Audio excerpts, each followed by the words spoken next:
Siamo qui a Medjugorje e come ti chiami? Paolo e Rosetta, Di dove sei, Paolo? Siracusa, Avola, paese della mandorla e del nero d'Avola. Un po' di pubblicità per la mia città gliela posso fare. Quante volte sei stato a Medjugorje? 40 volte, 40 volte, incredibile. ma ci voglio venire anche altre 40 volte. Ah. Sì. E dove e quando hai sentito parlare per la prima volta di Medjugorje? La prima volta ero a mare che mi stavo facendo il bagno tranquillo e una mia comare mi disse lì a mare: Paolo, mi dai a Rosetta che voglio andare, me la porto a Medjugorje, città a Medjugorje. Sei pazza. Mhm. Con le Medjugorje, ci fa caldo. E lei si è messa poi a piangere. Io poi sono andato in paese perché c'era la corsa dei cavalli. Mhm. Alla partenza un cavallo perde un ferro, mi sfiora il naso e prende quello vicino a me, tutto con la faccia di sangue. Ho detto, mamma mia, questo per me era diretto, vado a Medjugorje, vado a Medjugorje. Mm. Sono tornato e ho detto a mia comare, voglio andare a Medjugorje. E sono venuto qua con Rosetta, contenta Ah. mia moglie Rosetta che adesso non c'è più, è in cielo. Quindi è stata lei poi che mi ha spinto a venire, perché lei era molto credente, quindi diceva sempre, io ho pregato per Paolo 15 anni, e poi diceva contenta, però ora Paolo hai il fuoco dentro perché a Medjugorje lei ha incontrato Elena Vasili, che è stato il mio primo incontro a Medjugorje. Elena Vasili diciamo, non la veggente, a 10 anni ha avuto la locuzione interiore. Da quell'incontro è nato per me, attraverso di lei, questo amore per Medjugorje. Infatti abbiamo detto con Rosetta, ma noi siamo lì in paese che facciamo già, portiamo il Vangelo, però vorremmo portare il rosario. Tu cosa dici? Cosa ci consigli? Non è che noi vogliamo fare gruppi di preghiera? E lei ci ascoltava con quella dolcezza e ci ha detto, la Madonna vuole gruppi di preghiera. Questi siamo tornati, qui abbiamo fatto con Rosetta un'alleanza, io e lei, con Rosetta eravamo il primo gruppo di preghiera. Abbiamo detto, fin quando noi siamo insieme, andiamo insieme e faremo altri gruppi. Quando non ci saremo uno dei due, continua l'altro. E ora sto continuando io a portare pellegrini a Medjugorje. La prossima volta organizzerò a portare qui dei gruppi perché voglio portare avanti questa missione di fare conoscere Maria. Non lo giudico il mondo, la gente che si diverte, va male, poi va bene, lasciamo divertire, non è che lo voglio ossessionare. Io mi ci metto vicino, quindi, ma anche che gente non conosco come te, Tommaso, hai visto ora? Questa è una testimonianza. Sembra che ci conosciamo da te da tempo. Invece tu, per grazia di Dio, sei stato mandato dalla Madonna e mi hai chiesto di dire questo. E Di quali dire. sono le vostre esperienze a Medjugorje personale? La prima esperienza personale è stata appunto di conoscere Elena, Ah. questa qua. Poi l'ultima esperienza di ora, quella che io, siccome venivo qua con la sedia a rotelle, spingevo Rosetta di sempre, però la chiamavamo la Ferrari, perché avevamo il privilegio di passare prima all'aeroporto, tutti vedendo la sedia a rotelle ci volevano aiutare, tutte queste cose qua. Quindi per me non pesava. Adesso l'esperienza qual è stata? Senza Rosetta, diciamo che io dico sempre, Rosetta mi aiuta, è vero, non mi sento mai solo, però è successo che cosa? Che qui invece siamo 50.000, ma siamo soli, anche se siamo 50.000, quindi ho sentito per un attimo questa tentazione di essere solo, non sapevo dove appoggiarmi, fare il rosario, però sentivo questa volta mi sentivo senza Rosetta solo, però dopo cercavo un volto magari che io conoscessi. Poi ho incontrato una persona che nell'albergo con me e quindi mi sono rincuorato. Poi incontro Paolo, sei là? Sì, Paolo? Sì, quindi sì, sì. e cosa vorreste dire alle Eh, persone che non conoscono Medjugorje? Perché dovrebbero venire qui? sì, Ok, la gente? sì, sì, io diciamo un dono del Signore che mia moglie mi diceva lascia stare in pace le persone, Paolo, non li tormentare. Però quando io incontro una persona Mhm. la metto a suo agio col mio saluto, la mia diciamo disponibilità e quindi loro si accorgono, Paolo, ma ti vedo sereno. Sì, ma la mia serenità sai qual è? Perché ho incontrato Gesù e la Madonna Mhm. a Medjugorje. Quindi purtroppo ho incontrato anche a Meggiugorje persone che me le devo sopportare per tutta la vita, come quello che tu stai insegnando qua. Vedi questo qua? Vieni, che te lo presento. Vedi, questo, fate vedere con la sigaretta. Questo con la sigaretta che fuma è un diacono. E quindi gli ho detto non fumare, non fumare, non fumare. Gesù spinta non No, fumare. non fumare, quindi, Tra 10 minuti fatto uguale. Muy quindi, bueno. sì, ¿Es correcto? comunque, l'esperienza è più bella, quello ti posso dire, intanto quello di ora che ho scoperto la gioia, pur essendo senza rosetta, non mi fa sentire solo la Madonna. Infatti mi ha fatto incontrare a Tommaso, quindi la persona più presente davanti a me. Ho incontrato sopra un sacerdote, ci ha dato la foto di Rosetta, è disponibile. Ho incontrato una che era sulla sedia a rotelle, una bellissima ragazza. Quindi, ma poi cosa posso dire qua? Tutte le volte che torno a Meggiugorje io starei qua, sì, anche senza dire niente, respirare l'aria. La cosa più bella è l'adorazione. Eucaristi, che ho avuto la grazia, siccome Rosetta era una musicista e praticamente mi diceva, io ci dicevo Rosetta, guarda come porto bene il passo della musica e lui mi diceva, lo dico così alla siciliana, pezzo di babbo, perché non ti insegni? Cioè dire, mi diceva, scemo, in senso buono, perché non te lo insegni? Dopo che salite in cielo 2 anni fa, dopo 2 mesi ho detto, Rosetta, mi dice, ora ci vado, sto andando a scuola di basso e già suono pezzi di Gesù, musica, canti, e organizzo, a casa mia ho organizzato per il secondo anniversario un rosario, la Santa Messa, perché mi accorgo, non per giudicare la chiesa locale, però ci vuole la gioia, l'allegria, la musica, la danza. Questa deve essere, la chiesa è questa. Quando la prima volta sono stato a Meggiugorje mi hanno assaltato, dice, ah, qua la Meggiugorje, la Madonna è pure qua. Ho detto sì, la Madonna è pure qua, però Meggiugorje è Meggiugorje. Quindi consiglio a tutti di andare. Io tutte le persone che incontro non le giudico perché sono cristiane, ci crede, non ci crede. Incontro tutti, per me sono tutti fratelli. E io dopo gli dico, vuoi venire a Meggiugorje con me? Partiremo. Ora chiedo alla Madonna se tornando posso ritornare con 100 pellegrini, 100. Organizziamo e ci andiamo. Oh, grazie per questa bellissima intervista. Grazie.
malo mjesta ako nije problem.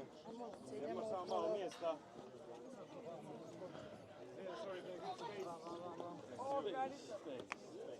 There's the man. How is Medjugorje? Good? Oh, to good. Fine. Yes. And how is Medjugorje for you? Beautiful and amazing. Why? Because one small village here, and I know this Medjugorje is so beautiful, and I like it. I don't know why, but I feel that. It's Our Lady, it's God, love. Everything. Oh, thank you so much. You're welcome.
Molite, što ona vam ne može nimalo narediti, jer ste vi djeca Božja i Bog vas nagleda.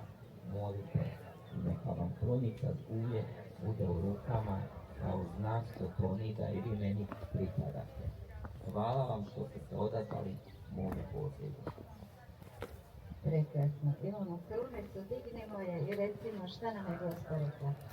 Znak da je uz nas i da to nam ne može ništa.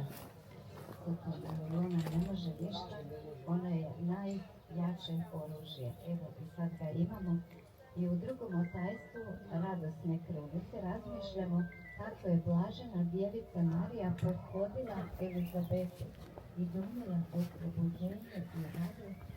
Yeah, here at the blue crosses now. There's a second blue cross.